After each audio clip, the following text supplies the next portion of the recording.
How did a 14-year-old with a cheap webcam name the disease, the timing, and the country months before the first coronavirus case reached the news? That question turned an unknown boy from southern India into a voice millions now take seriously. And that same voice says, 2026 is the year artificial intelligence stops serving us and starts working against us, not with weapons, but with an influence you will never feel arriving. He folds the whole warning into one sentence that should disturb you more than any machine uprising. Stay with me, because that sentence only detonates once you see how he got here. His name is Abhiya Anand. He was homeschooled, trained in Vedic astrology almost before he could ride a bike, and he doesn't look like a doomsday prophet, he looks like the kid who sits at the front of your math class. That contrast is exactly why people can't look away. When he speaks about 2026, he isn't pointing at killer drones or Hollywood machines. He's pointing at something quieter, something already in your pocket, something you opened this morning without thinking twice. Here's the warning. In his words, as closely as I can put them, he says artificial intelligence has fallen into a spiritual void, a kind of intelligence with no conscience, no empathy, no soul behind the answers. And he claims that in 2026, the more humanity leans on that hollow intelligence, the more it begins to work against us, not with weapons, with influence. He calls it the year the machine stops being a tool and quietly becomes a master we invited in. Now, you can roll your eyes at astrology. Plenty of people do, and we'll get to the skeptics, because they have a point. But strip away the planets for a second and listen to the actual claim, because it's sharper than you'd expect from a horoscope. He isn't saying a computer will grow arms and hunt you down. He's saying you'll hand it your judgment, your memory, your decisions willingly until you can't tell where your own mind ends and the machine begins. And that, he argues, is the real turn. Not artificial intelligence becoming superhuman. Human intelligence becoming lazy, outsourced, switched off. A civilization that stops thinking because something always has the answer ready. It sounds like science fiction until you notice how many times today you already asked a machine what to feel, what to buy, who to trust. But before you decide whether this kid is a prophet or just very online, you need to see the receipt, the prediction that made millions take him seriously in the first place. Rewind to the 22nd of August, 2019. Anand, 14 years old, uploads a video with a title that reads like a horror trailer. Severe danger to the world from November 2019 to April 2020. In it, he warns of a disease that will spread across the entire planet, and he specifically says China will be badly affected. At the time, almost nobody watched.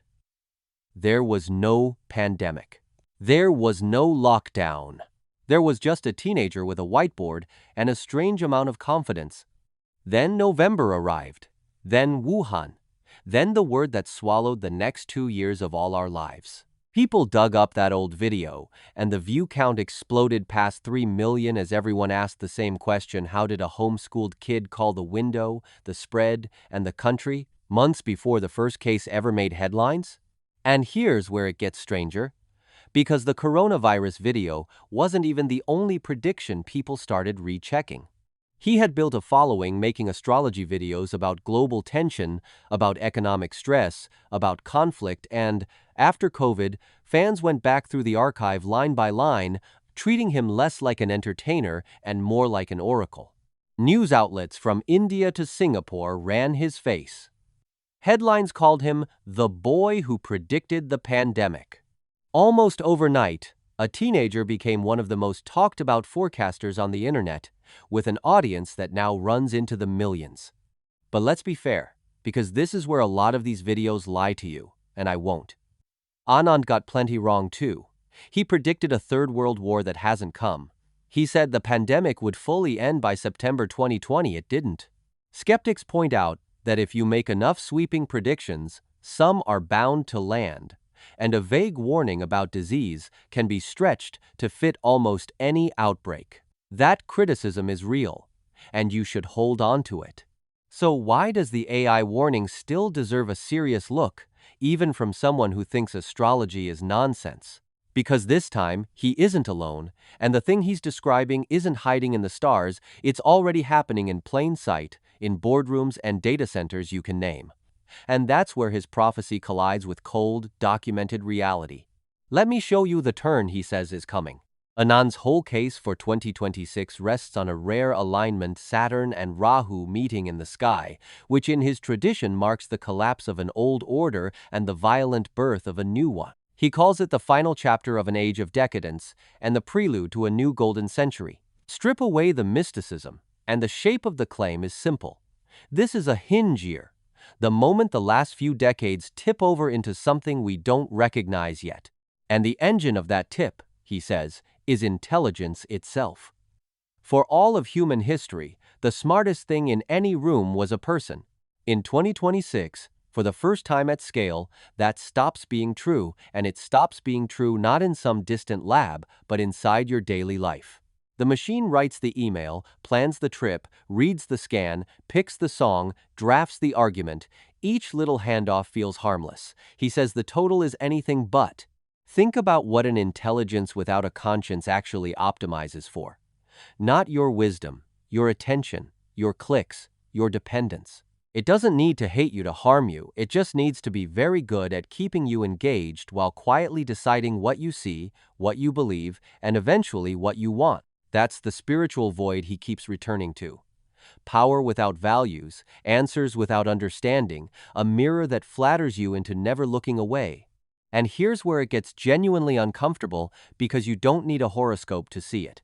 The most advanced AI systems on Earth are being trained right now to be more persuasive, more personal, more emotionally fluent than any human you've ever met.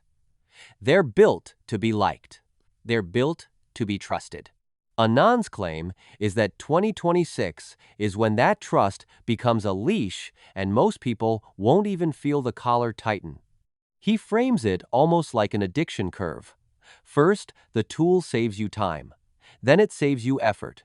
Then it saves you from thinking at all. And a mind that stops exercising its own judgment, he warns, doesn't stay neutral. It atrophies, the way a muscle wastes in a cast. A whole generation could grow up genuinely unable to sit with a hard question because a friendly voice has always answered first. That, to him, is the real rebellion. Not machines rising, but humans surrendering. But Anand doesn't stop at AI, and this is where 2026 starts sounding less like a forecast and more like a storm front. He warns the same year could crack open the Pacific Ring of Fire, the belt of fault lines wrapping Japan, Taiwan, the Philippines, Indonesia, New Zealand, and the U.S. West Coast with what he calls extremely high-magnitude earthquakes. He piles on abnormal solar activity, melting ice, and violent swings between flood and drought, all landing in the same window. And it gets more specific than vibes, which is what makes people nervous. He flags narrow danger windows the back half of April, late July around the 24th, the middle of November as moments of sudden change and market shock. He even predicts gold could climb toward 4 times its recent price as people flee to something they can physically hold. Whether or not you believe the stars, that is a very concrete set of bets to put your name on. So, which is it, a gifted forecaster reading patterns the rest of us miss, or a charismatic young man with a talent for fear and a global audience happy to pay attention? The honest answer is that we cannot know until the year plays out. Predictions are cheap in January and expensive in December. But notice something. You don't actually need him to be right about earthquakes for the AI warning to matter. That one you can test yourself today. Because everything he says about the machine is already measurable. How many hours did you hand a screen this week? How many decisions did an algorithm make for you before breakfast? How often did you reach for a device to answer a question your own memory used to hold? The earthquake, he predicts, might never come. But the quieter one, the slow erosion of attention, patience, and independent thought, that tremor is already under your feet. And this is the part these doom videos almost always skip, so I'll give it to you straight, because Anand himself insists on it. He does not think the ending is written. His whole point, buried under the earthquakes and the eclipses, is that disaster is supposed to be a wake-up call, a shove back toward attention, toward nature, toward the messy human work no machine can do for you. The warning is not a sentence handed down, it's a mirror held up. So here's the sentence he keeps coming back to, the one I promised would unsettle you more than any robot uprising. Artificial intelligence, he says, is intelligence with no soul, and the moment you hand it your judgment, it has already won, without firing a shot. The danger of 2026 was never the machine becoming human. It's humans quietly agreeing to become a little more like the machine. If this hit you, like it, share it with someone who needs the reminder, and tell me below prophecy or just a very sharp warning. All right, that wraps it up. Like, save, subscribe, and we'll dig deeper next time.